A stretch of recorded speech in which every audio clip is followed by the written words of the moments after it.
Good afternoon. You see the wind blowing a little bit, and temperatures have dropped there to what I call pleasant. I have been struggling with these bifocals, and I hate wearing them. So here we go. This is where they usually wind up. I wanted to sit down and talk to you just for a minute. I know yesterday I was walking, and I have walked, but I found a location that I'll show you um, later that is absolutely beautiful here. If you've been following me on Facebook, some of you have already seen where I'm actually sitting, but I don't want to show you right now. Um, we've been talking about mental health, and I haven't gone into any details for a reason. I don't want to cause any triggers for you, and I don't want to bring anything up for me. I have paid for counseling for myself because, as a trained educator, professionally educated in psychology, child psychology, adolescent psychology, I have been taught to deal with people. And having been in business myself quite a few different times and multiple times at the same time, different kinds of businesses. So, business is not new to me, but people are really one of my passions. I updated my description on my YouTube channel this morning, and I'm trying not to blink very much, but that's how my eyes are trying to focus. I hate these glasses. They are best for my eyes, but not for, you know, my mental health. So I'm going to take them off for right now.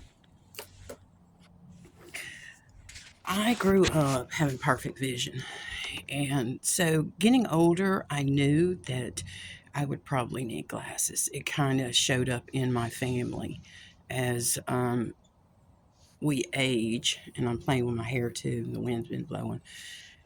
We age, our eyesight kind of goes down a little bit hill.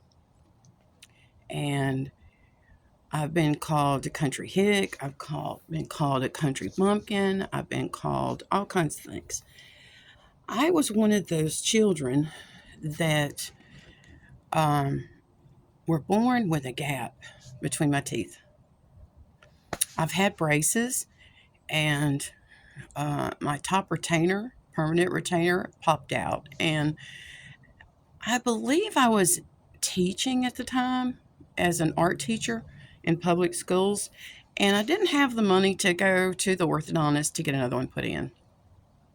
And I had remembered at the time that, my orthodontist did not want to put that retainer in. He corrected my bite, but he did not want to put that retainer in. He liked a little bit of a gap, and my parents did too. And we have people that are walking, and they're trying to get out and enjoy nature too. And if I cut out, it's because I am filming and there are people approaching. So our animals need to be walked. We need fresh air, and it's absolutely breathtaking today. And I don't know these people, but their dog seems really friendly. I'm not concerned about that. But I just want to let you know that I do have a little bit of makeup on today. And I'm not going to try to get sidetracked here, but I don't want to interrupt them either. So I'm going to let them pass by. I am in a public park, so I am being polite. It's really funny. I'm usually the one that kind of dashes away from the camera, and now I'm kind of holding the camera and talking to you in public. Um, my gap that I was talking to you about was something that, as a child, it really bothered me. I got picked on about it, and There are celebrities these days, and there were celebrities then that said, we don't believe in getting that gap fixed. And that's all I wanted all the way through school because everybody said, she has a gap that you would not believe. And it was pretty big. It was pretty embarrassing to be talked about all the time. I got over it, but it was not until I got braces. Do I regret the braces now? Not really, because it was a learning process. It was learning how to handle what God has actually given you. And that gap is something that's genetic in my family. Um, some people choose braces, some people don't. Some people choose to let their hair go gray, which I don't have a lot. I was really surprised. I had colored my hair because I was an art teacher, and I felt like that was something that I needed to kind of embrace, trying different things. And hair was one thing that I could naturally approach as a way of expression. And I could talk to students about it. I'm not going to talk about students, but that was something I could talk to them about. They would say things like, "You color your hair? How old are you?" And I just celebrated my 60th birthday.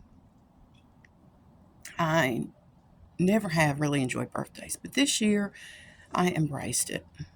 Friends of mine that were turning 60 this year, we all kind of said, we're going to run towards 60.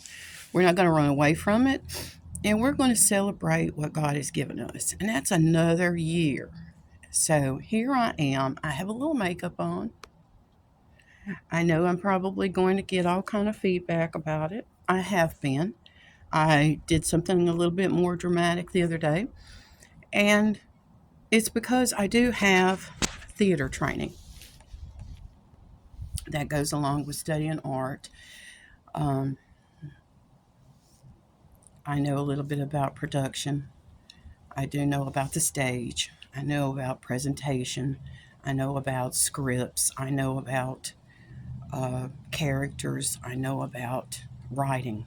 And I had a creative writing teacher tell me one time I was struggling with writing.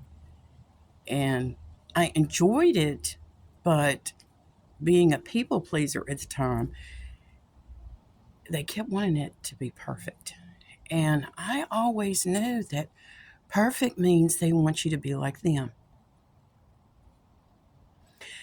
And in my heart, I would say things like, well, I have this gap, which makes me different, makes me unique.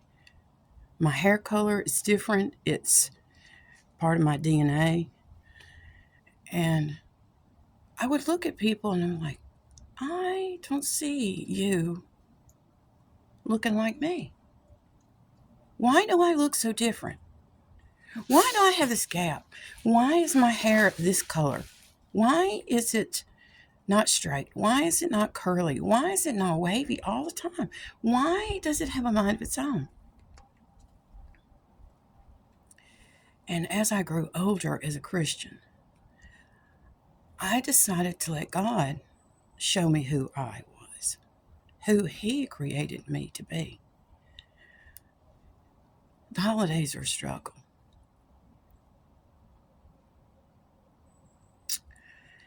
And it's because of loss.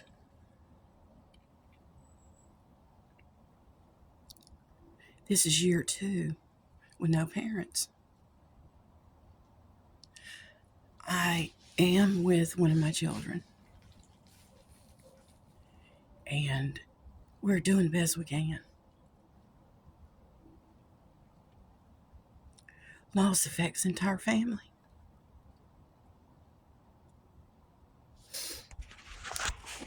I don't want to cry. I don't want to mess up my makeup. And I put it on for you. Am I okay? Yeah, I'm okay. It's grief. And people say, why are you crying? They're no longer in pain. They're not in pain. I miss them.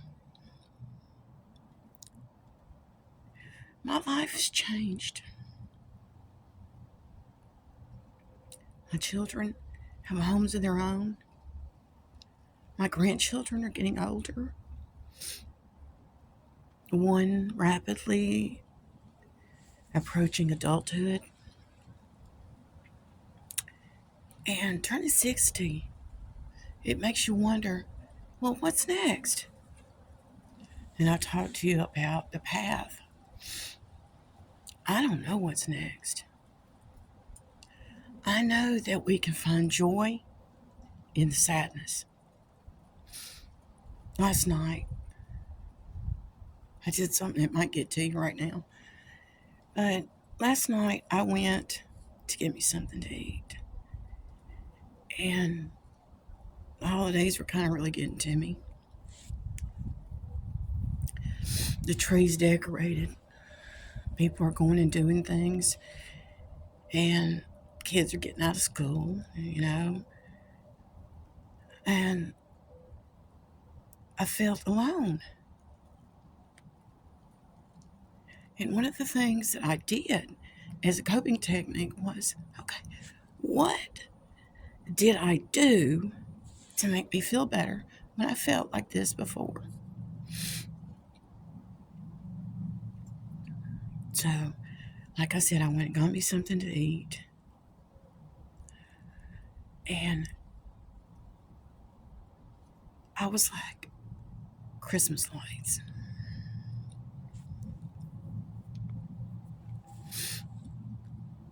Christmas lights help. But they're not the inside Christmas lights. They're in the neighborhoods. I'm in a new community. I'm playing with my hair because I actually trim my hair myself. I cut it myself. I was about to talk to you about my hair a few minutes ago, and people were approaching. But having a degree in art, I took on saving money and learned to cut my own hair. It's something I actually enjoy doing. It's kind of like sculpture for me, doing sculpture. Now, during the pandemic, I was at church. And of course, you know how church goes. If you're a Christian and you attend church, you don't have to attend church to be a Christian. I do highly recommend it. We do need to be gathering. I do want you to find a fellowship somewhere where you can take part. But I was sitting on the pew in the church, and this one still had church pews. And I felt really convicted.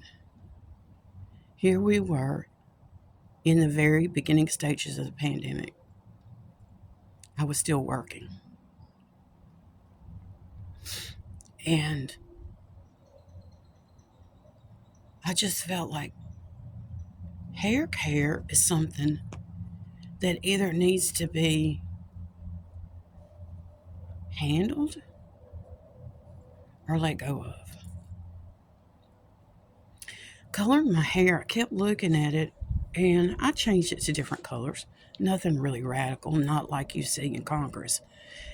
And I know it is a freedom we have here in the United States, freedom of expression. As an educator, I was not allowed to go radical with my hair. I was told through training that you need to be an example and it needs to look professional. So I even had people say, you look too young to be in teaching. You need to get your hair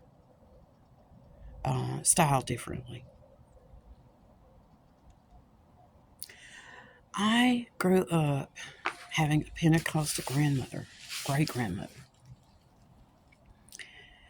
and she didn't believe in anybody talking about somebody's hair. I don't believe in talking about somebody else's hair. I believe addressing issues is something that should start in our heart. And that day, at the very beginning of the pandemic, God nudged me in a direction to say, hey, you're a grandmother now. And it's time that you become not more frugal, but yes, we might need to be more frugal during a pandemic. And I gave up hair color. I gave it up. Now, my Catholic friends and family, they give up things for Lent. And I gave up hair care in the form of coloring it during the pandemic. Not just out of necessity, but because I was urged to do it through the Holy Spirit. Did people say something to me? No, they didn't. But I grew mine out.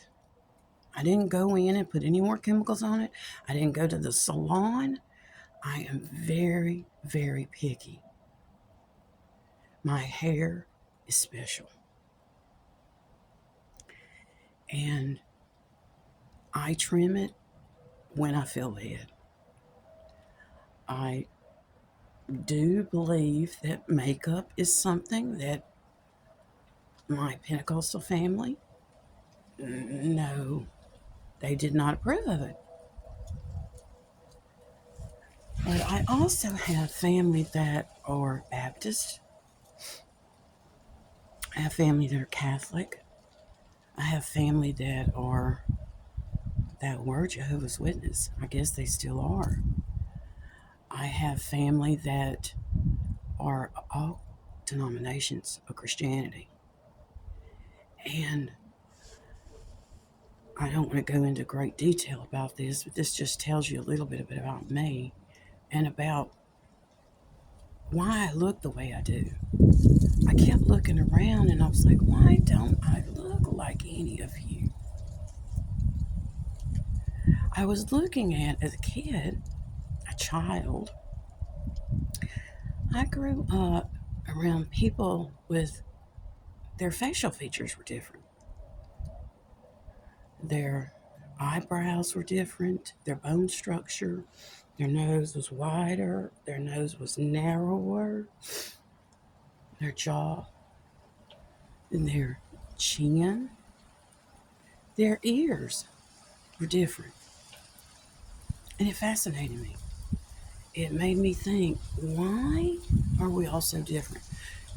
And I talked to my family about it, and my dad felt the same way. He was curious about our, what we call it now as ancestry. And I did look up as much as I could at the time what I knew about genealogy, which was nothing. I knew family. I knew that our family had been here in the United States for a long time. And I'm not going to go into that on this video. But I will talk to you a little bit about it later because it is what I call a coping technique. It's talking to family, finding out what makes family move, what makes family choose certain careers. Why do you not like going to the beach? Why do you love the mountains? Why do you not like it cold? Why do you not like it hot? Why do you like pizza? Why do you not like Mexican food? Why do you not like hamburgers? What is up with this? Where does this come from? Well, it's me. It's me. My gray in my hair. Look at this. It is so funny. Look how it's come in. It's dark. Like God gave me a shadow right there. It's all natural.